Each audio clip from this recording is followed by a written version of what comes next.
Hi, my name is Lara Hilton. It looks like we have a nice crowd here joining us on our sixth meeting of Thriving Thursdays, where we at the Center for Working Family Life aim to give you a snackable nourishment for work-life balance while you're nourishing your body with lunch. It's perfectly fine if you want to keep your videos off and you're snacking. I'm going to be enjoying my coffee. So today our topic is focused on overcoming Zoom exhaustion. We'll look at 6 ways to manage Zoom so we can find balance and connection. So let's get started. Let's jump right in. We have hit a milestone of 3 months of remote work. I'm incredibly grateful that our business continuity plan was successful at CWFL, and we have transitioned all of our clients, 100% of them, to telehealth. But after 3 months of this stay at home, this has really become a double-edged sword for me and for many of us.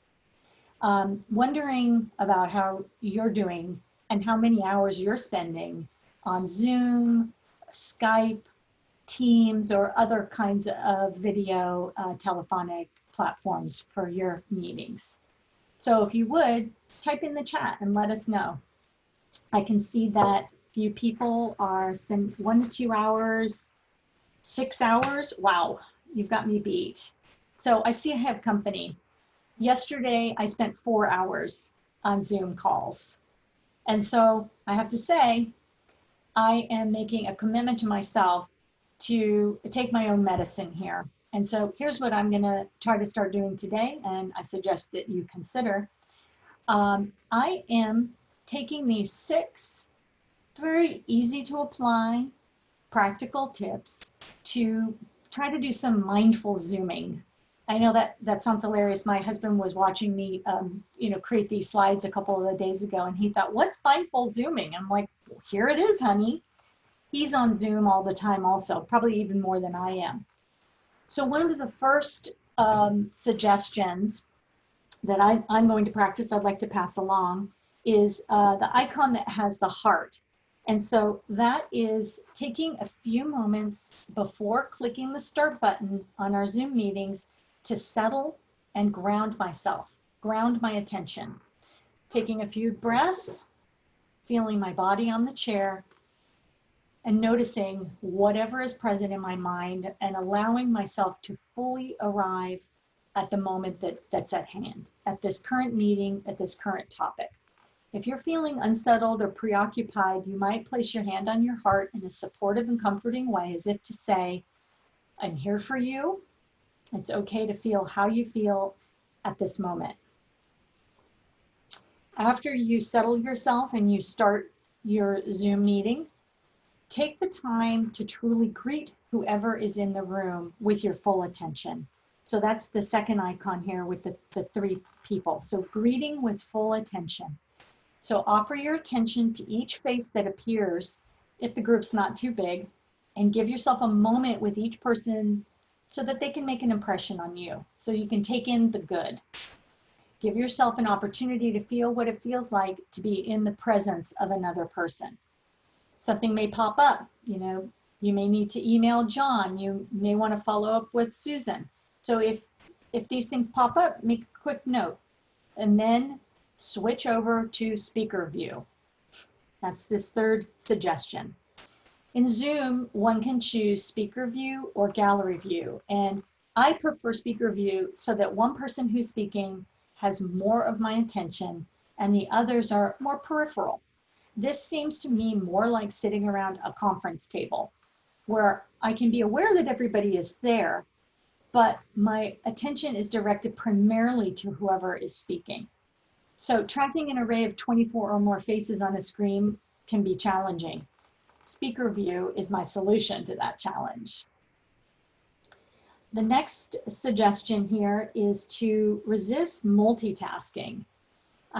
The research is in, guys. Multitasking isn't highly productive. In fact, it's probably counterproductive. However, in all honesty, I have to admit that I can be a multitasker on Zoom calls, especially if I'm not presenting or doing any presentations on a particular call. So many times I've been known to read or fire off emails while also joining this meeting. For me, this has to stop, not because I need to be hyper-focused on just what is exactly is happening at every moment in the meeting, but because I can't be putting additional effort into attending to anything else. If anything, I need to let go of this fragmented way of working and let my attention rest more lightly and lovingly on what and who is before me. I can periodically ease my focus back and look out the window or behind my screen or at knickknacks on my shelves, just to soften my gaze to the array of faces, seeing them without looking closely at them, without having to analyze or scrutinize any of them. It's kind of like regulating my energy level. You know, this is a marathon, not a sprint sometimes these days with multiple Zoom calls. So I'm looking for a way to renew and keep enough energy to get me through these busy days that we're all facing. The next icon at the bottom of the screen is that coffee cup.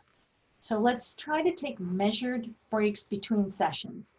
At CWFL, we try to hold to enforcing a 50-minute hour. So with counseling sessions, if you do your 50-minute hour, that allows you 10 minutes to write notes, run to the restroom, get a drink of water, and generally settle and decompress between therapeutic sessions.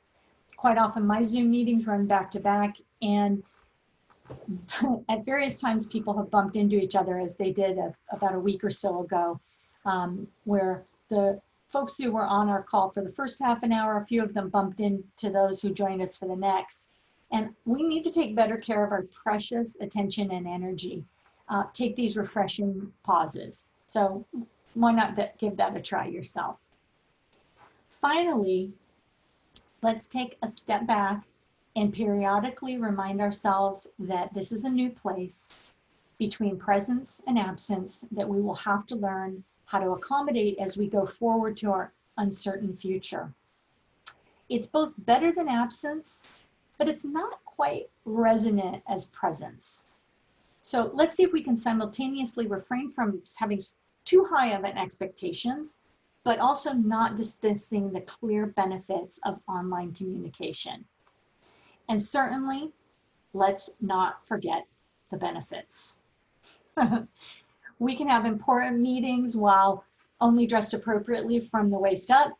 Our beloved pets can be perched on our laps, hopefully not on our computers, but sometimes that happens too. We can share our silly coffee mug collection or our hilarious and wacky Zoom backgrounds. Key and foremost in my mind is no commute. In Los Angeles, that's always such an issue. We have more time for our personal lives, more time for our families and our partners. And so those are the clear benefits of this digitally enabled world that allows us to have this business continuity. So to end on a serious note, let's not dismiss the amazing technology, but instead find a way to assimilate it into the full spectrum of interpersonal experiences that this new way of working includes. Let's be present to be absent without becoming absent to presence. It won't be easy, but it will be worth it to develop this new capacity. So we'll be continuing our Thriving Thursdays presentations. Next week, we're going to have a wonderful presentation on respect and compassion and enjoyment for work-life balance. And this has been a Thriving Thursday presentation from me, Lara Hilton, at the Center for Work and Family Life. We are USC's Employee Assistance Program. We are serving faculty and staff through Zoom. And please reach out to us 24/7 for up to 10 free confidential counseling sessions, referral and workplace consults and coaching. Our phone number is 213-821-0800. And thank you so much for joining us. I hope you're safe and well and thriving. Thank you so much.